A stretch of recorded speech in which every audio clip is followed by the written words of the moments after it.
Découvrez un résumé de l'actualité macroéconomique de la semaine et les principaux éléments à suivre sur les marchés au cours des prochains jours avec Alexandre Baradez, chef analyste chez IG. Bonjour à tous, bienvenue dans votre podcast Bourse Hebdo, la synthèse de la semaine écoulée, l'analyse donc des principaux éléments de cette semaine, les conséquences marché et ce qui nous attend pour la semaine prochaine. La semaine qui s'achève aura été très largement marquée par des chiffres, des décisions concernant la Chine et des chiffres toujours relativement mauvais pour la Chine, pour un pays comme la Chine, où on rappelle qu'il y avait donc une phase de rebond économique assez marquée au premier trimestre après le déconfinement, après les mesures d'assouplissement sanitaire prises par la Chine en fin d'année dernière. Et puis tout au long du deuxième trimestre, on a vu, et même une partie du troisième trimestre, on voit des données économiques qui restent relativement faibles et qui montrent que la dynamique de reprise s'est progressivement essoufflé au cours des derniers mois, et ce qu'on a eu cette semaine vient confirmer ce sentiment. On a par exemple eu des chiffres sur la balance commerciale chinoise, où on voit que les exportations en données annuelles se replient encore de plus de 14%, où on voit, et c'est peut-être là le plus inquiétant pour la Chine, que les importations également, donc signe également d'une dynamique intérieure, d'un appétit pour la consommation d'un point de vue domestique, et cet appétit est relativement faible parce que les données d'importation nous montrent des replis de 12% des importations en données annuelles en juillet, alors que le consensus, alors que les estimations s'attendaient à seulement 5%. Donc on voit qu'il y a toujours à la fois une faiblesse du moteur export, ça c'est lié aussi très probablement à l'économie européenne qui est relativement peu dynamique en ce moment, en raison notamment de toute la phase de normalisation monétaire et de la digestion aussi du choc lié à l'énergie qu'on a traversé cet hiver. Et deuxième élément, c'est aussi au niveau mondial. On a une économie mondiale qui reste aussi assez perturbée par ces phases un petit peu de normalisation, de post-Covid, de post-choc lié à l'énergie, et puis surtout l'effet des politiques monétaires toujours assez corrosifs dans la plupart des économies développées. Et donc la balance commerciale de la Chine en tant que telle n'est pas mauvaise, mais la faiblesse des exportations par rapport à la même période de l'année dernière et des importations surtout traduit aussi un paysage intérieur de la Chine qui reste effectivement nettement à améliorer. D'autres données qu'on va donner rapidement, par exemple on a vu là en fin de semaine, là j'enregistre ce podcast, on est vendredi et il est 16h30, on a vu ce matin par exemple que les prêts en yuan, le montant total des prêts en yuan en Chine, le montant total pour le mois de juillet est tombé à son plus bas niveau depuis 2011. Donc on voit bien tout le problème de la Chine qui est de vouloir d'un côté limiter son endettement, un endettement qui avait une trajectoire trop forte au cours des dernières années. Il y avait la volonté aussi de réduire la bulle spéculative sur l'immobilier, donc de réduire cette bulle immobilière. Et donc pour y parvenir, effectivement la Chine, on le voit, ne fait pas de relance massive post-déconfinement, et on voit qu'elle est plutôt en train d'être assez prudente dans sa gestion à la fois de la dette et de ce secteur immobilier. Et donc, on voit bien que les banques ne se pressent pas pour prêter aux acteurs immobiliers, on voit bien que les banques ne se pressent pas pour prêter aux Chinois eux-mêmes pour acheter de l'immobilier. Et ça se mesure notamment dans ces nouveaux prêts en yuan qu'on n'avait pas vu aussi faibles sur le mois de juillet depuis 2011. Et plus globalement, quand on regarde le montant global des crédits en Chine et de la liquidité, on voit qu'il n'y a pas d'accélération, il n'y a pas de progression, ni même de la masse monétaire en fait. Il n'y a pas de accélération, ce qui veut bien dire qu'à ce stade, et c'est ce qu'on décrivait dans les podcasts précédents, la Chine a pris quelques mesures de soutien pour le secteur immobilier, pour les consommateurs, mais ce sont des mesures pour l'instant très minimes. C'est vraiment des mesures assez légères, il n'y a pas de mesures d'ampleur. Les mesures d'ampleur, ce serait quoi par exemple?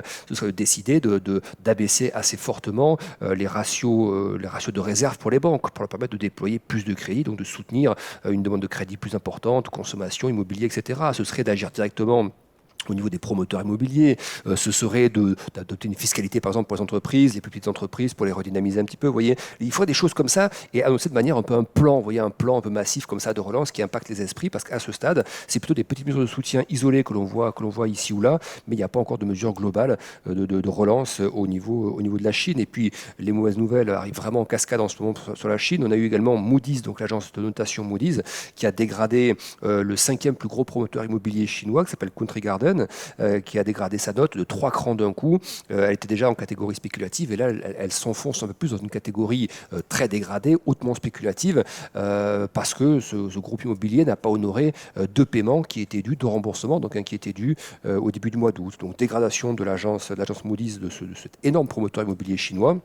Et puis, dernière mauvaise nouvelle pour la Chine, il n'y a pas eu beaucoup de bonnes nouvelles cette semaine pour la Chine, c'est que le montant des investissements étrangers en Chine est au plus bas depuis 25 ans. C'est quand même un signe aussi d'une défiance par rapport à la trajectoire épousée par la Chine depuis la crise Covid, de ses choix aussi probablement géopolitiques, de ces durcissements réglementaires qu'on a observés depuis 2 ans maintenant, qui semblaient s'alléger un petit peu quand même depuis le début de l'année, mais ça marque les esprits. Et puis évidemment, toute la partie géopolitique, Taïwan, et puis les tensions aussi assez vives avec les États-Unis. Bref, tout ceci ne donne pas envie aux investisseurs d'accroître leurs investissements en Chine. Et ce que nous montrent les données, ils sont au plus bas, ces investissements depuis 25 ans. Et donc, on a vu tout au long de la semaine les marchés actions chinois repartir un peu à la baisse, les obligations chinoises aussi repartir à la baisse. Et ce qui freine aussi les indices européens. Les indices européens sont assez orientés aussi via les échanges commerciaux sur la Chine, que ce soit les groupes du luxe, que ce soit l'industrie, tourisme, loisirs ou autres. Et donc, on voit également les indices européens pâtissent, pas seulement, mais pâtissent de cette situation peu dynamique en Chine. Et c'est ce qui ressortait aussi de certains calls d'entreprises, de conf calls d'entreprises après la publication de résultats. Certaines disaient que le rebond en Chine était à la hauteur de leurs espérances, et d'autres disaient au contraire que le rebond, effectivement, s'était essoufflé, était moins dynamique que ce qui était anticipé. Donc, on voit que ce qui pèse aussi sur les marchés européens, les indices européens, CAC, DAX et autres, c'est ces données sur la Chine qui sont assez peu favorables, sachant que sur l'Europe aussi, on a quand même une croissance qui, globalement, est assez molle. Autre événement de la semaine, ça a marqué les esprits parce que c'était assez inattendu, c'est la décision de l'Italie de taxer les banques à hauteur de 40% sur les super profits, sur les surprofits plutôt, pas les super profits, sur les surprofits, donc c'est une définition d'une partie des profits qui doit rentrer dans le cadre d'une taxe exceptionnelle de 40%. On a vu mardi que ça a fait vivement réagir les marchés financiers, forte baisse de tout le secteur bancaire, et puis baisse globale aussi des indices au niveau européen. Et donc le gouvernement italien, qui a semblé très mal préparé à cette annonce, parce qu'apparemment certains membres du gouvernement n'étaient même pas au courant que ça devait être annoncé, a rétro-pédalé assez rapidement le soir, a maintenu la taxe, mais indiquant qu'elle serait plafonnée à 0,1% du montant des actifs, et qu'elle ne concernait qu'une partie des profits. Donc on a bien senti la volonté de calmer le jeu. La bonne nouvelle quand même pour l'Italie, c'est que il y a quand même malheureusement ce stress sur les marchés par rapport à ça, mais d'un point de vue de la dette souveraine, ça n'a pas bougé par contre. C'est ça le plus important, c'est que cette décision un peu curieuse n'a pas heureusement écarté les spreads, donc les taux entre le taux de référence 10 ans italien et le taux de référence 10 ans allemand. Ça, c'est plutôt la bonne nouvelle. Après, globalement, ce qu'on expliquait dans les Market Live cette semaine, c'est que il est quand même aussi, il ne faut pas oublier que l'Europe, globalement, est entrée dans une phase un petit peu de normalisation de la trajectoire budgétaire également. Après 3 années entre le Covid et le choc lié à l'énergie, où les États ont beaucoup dépensé pour les boucliers tarifaires, pour les mesures de soutien, etc. On entre dans une phase qui est une phase de normalisation. Et donc, cette mesure fiscale, elle, effectivement, était assez maladroite, mais elle s'inscrit probablement dans une volonté d'arriver à rééquilibrer un peu plus comme les finances publiques, et c'est des problématiques qu'on aura aussi dans d'autres pays qui n'appliqueront probablement pas les mêmes recettes, mais volonté quand même de limiter les dépenses et probablement aussi d'accroître un petit peu les recettes fiscales dans le cadre finalement de cette double normalisation qui est à l'œuvre en zone euro d'un point de vue monétaire et d'un point de vue budgétaire. Autre élément de la semaine important, ça a été les chiffres évidemment d'inflation aux États-Unis. On les attendait avec beaucoup d'impatience parce que c'est ce qui pilote majoritairement la politique monétaire de la Fed. Alors, il y a une bonne nouvelle, mais ce sont des petites bonnes nouvelles. C'est-à-dire que l'inflation c'est-à-dire l'inflation la plus problématique, l'inflation qu'on appelle sous-jacente, qui est hors alimentation, hors énergie, a un petit peu baissé. Elle est à 4,7% en données annuelles contre 4,8% le mois précédent. Donc c'est une toute petite amélioration de 0,1%. Donc c'est toujours mieux dans ce sens-là que dans l'autre. Mais pour autant, on reste comme sur un rythme de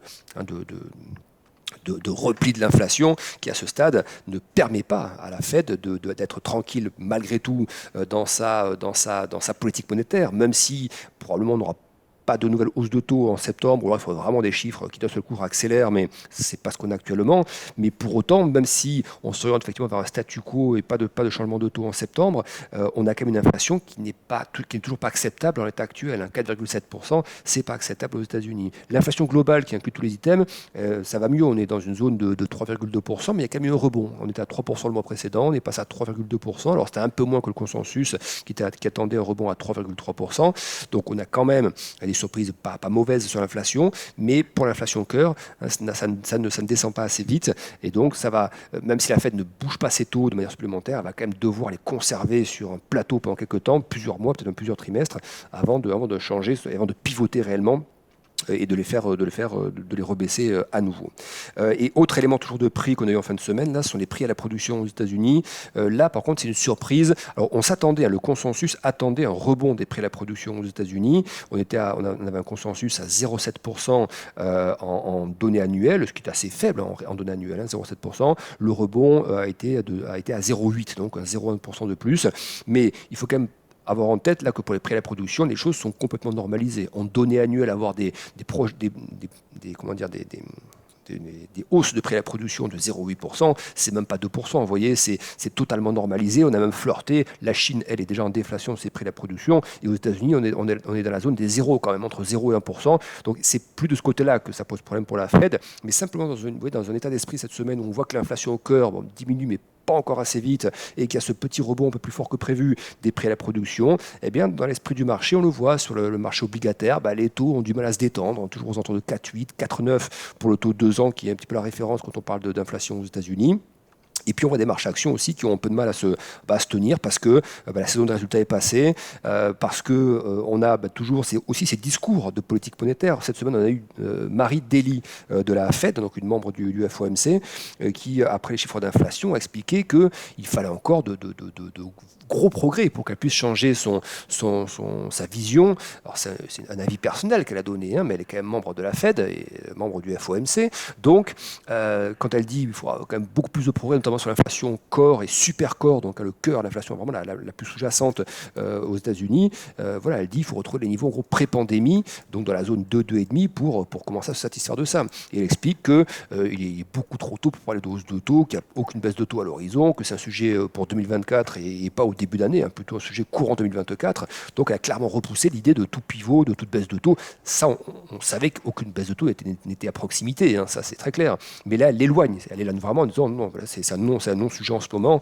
La question, là, pour l'instant, c'est est-ce que l'inflation va aller vers les 2% assez rapidement, et après on verra ce qu'il en est pour les taux. Donc c'est pas un discours non plus qui ouvre la porte à de nouvelles hausses de taux, c'est pas comme ça qu'il faut le voir. C'est plutôt maintenant le discours, et je pense qu'au niveau des membres de la Fed, on va pivoter vers ce discours de plus en plus. C'est moins le niveau des taux qui va compter que la durée pendant laquelle ce taux probablement terminal auquel on est au niveau de la Fed, va être maintenu donc en zone haute comme ça avant d'être rebaissé d'ici peut-être quelques mois, voire plutôt je pense quelques trimestres. Donc c'est plutôt un sujet de longueur, de persistance de taux élevés plutôt que de nouvelles hausses de taux qui nous attendent en termes de débat au sein de la Fed. Toujours considérer cet effet des taux sur l'économie américaine, les taux étant très élevés, les taux souverains étant très élevés, ça rejaillit sur les taux de crédit hypothécaire. On a vu cette semaine que le taux à 30 ans de crédit hypothécaire aux États-Unis avait progressé à 7,1%. C'est des niveaux très élevés. Et pourquoi on a aussi des taux comme ça? Parce que la semaine dernière, Fitch a dégradé la note américaine. Ça va entraîner un petit rebond des taux souverains. Et en fait, c'est ce petit rebond qu'on voit aussi contribuer finalement au rebond des taux de crédit hypothécaire qui étaient aux alentours de 6,9 avant ça et qui sont remontés à 7,10% pour le taux à 30 ans. Et donc évidemment, vous voyez que même si on ne baisse pas les taux tout de suite au niveau de la Fed, le simple fait de les maintenir hauts comme ça, ça continue d'être restrictif en termes d'accès au crédit, en termes de capacité à s'endetter pour acheter de l'immobilier ou autre. Et donc évidemment que ça aura des conséquences progressivement de ralentissement de l'économie américaine. Et d'ailleurs, Marie Daly de la Fed toujours explique qu'elle anticipe un ralentissement économique aux États-Unis qu'elle ne voit toujours pas pour l'instant, mais elle anticipe toujours. Et c'est ça qui réouvre un peu cette hypothèse d'un ralentissement de l'économie américaine au deuxième semestre, par lequel il faudra probablement passer avant que la Fed ne décide de pivoter, parce qu'il faudra peut-être effectivement passer par un ralentissement plus fort de l'économie américaine pour ramener cette inflation à 2%. On voit là sur les chiffres d'inflation cette semaine que c'est une nouvelle fois les services qui sont toujours les plus gros contributeurs à cette inflation aux États-Unis. Et donc, on a un indicateur dans les services qu'on appelle l'ISM Service qui est actuellement à 52,7, je crois. On se demande s'il ne va pas devoir venir tangenter avec la zone des 50, c'est-à-dire la zone de contraction, pour permettre à l'inflation d'arriver à 2%. Donc ça semble quand même présager tout ça d'un second semestre un peu plus quand même ralentissant au niveau de l'économie américaine, et ce n'est pas forcément quelque chose qui n'est pas souhaité par la Fed. Il est probable que la Fed ait envie d'arriver plus vite à 2%, et donc peut-être de passer par une phase de ralentissement économique qui permettra d'arriver à ces 2%.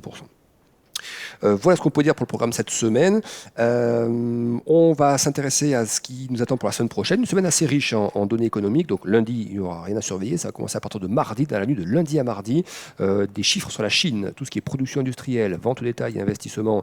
On connaîtra ces chiffres très importants. Donc là, on vient de décrire un paysage très terne de la Chine. On verra s'il y a un petit peu d'embellie sur ces chiffres mardi prochain. On aura également mardi l'indice ZIU, donc c'est le sentiment économique en Allemagne. On aura mardi après-midi les ventes au détail aux États-Unis. Ça, c'est un gros repère pour la consommation, donc aussi pour l'inflation derrière par rapport à une demande qui est plus ou moins forte. On a également le sentiment des constructeurs de maisons aux États-Unis mardi après-midi. On en parlait à l'instant des taux immobiliers, donc on verra comment ça rejaillit sur les constructeurs de maisons. Ça, c'est une donnée qu'on voit régulièrement. Mercredi, on aura l'inflation au Royaume-Uni. On aura également dans l'après-midi d'autres données sur l'immobilier aux États-Unis, cette fois-ci, les permis de construire et les mises en chantier. Mercredi soir, ce sera le compte-rendu. On aura les minutes, le compte-rendu de la dernière réunion de politique monétaire de la Fed. Jeudi, les inscriptions hebdomadaires au chômage qui d'ailleurs ont un petit peu rebondi cette semaine, on l'a vu sur la partie américaine. Donc ça va plutôt dans le sens de la Fed, d'un marché d'emploi qui pourrait s'étendre un petit peu. Et puis on aura vente au détail au Royaume-Uni. Excellent week-end à tous et rendez-vous non pas la semaine prochaine, dans ce qui nous concerne, ce sera dans 2 semaines pour le prochain podcast. Encore merci de nous avoir écoutés. Bon trade et bon week-end avec IG.